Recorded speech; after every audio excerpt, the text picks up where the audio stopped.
My name is Aaron Jones.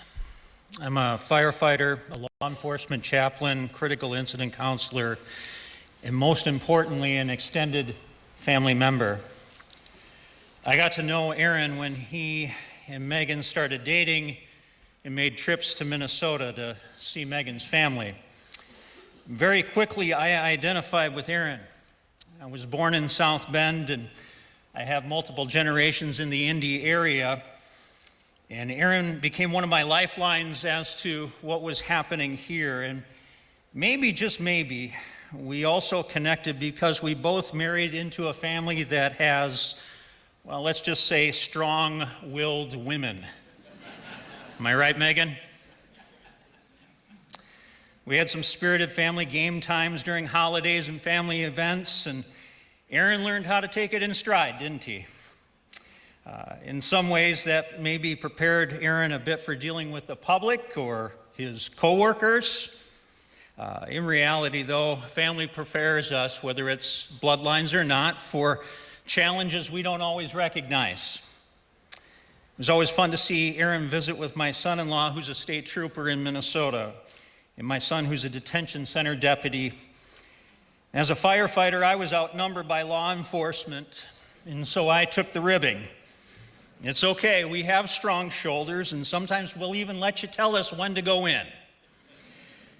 One of my last conversations I had with Aaron, he was trying to talk me into buying a Tesla.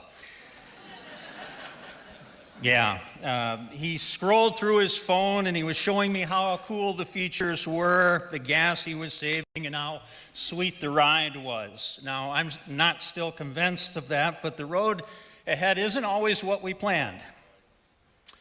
In the book of Joshua, we're told of the transition of leadership in Israel from Moses to Joshua. And time and again, two themes emerge in the book of Joshua: strength and courage.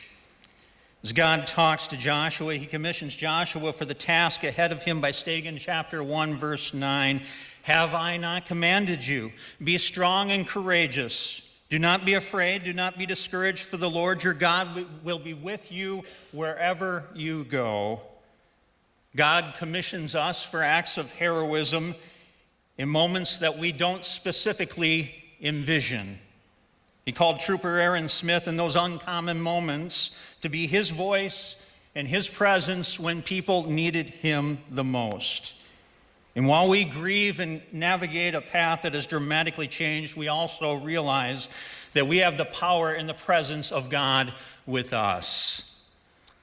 Megan asked if I would read a short poem that summarizes those who rise up when called. It states, "There are those heroes who walk among us, never looking for glory or praise.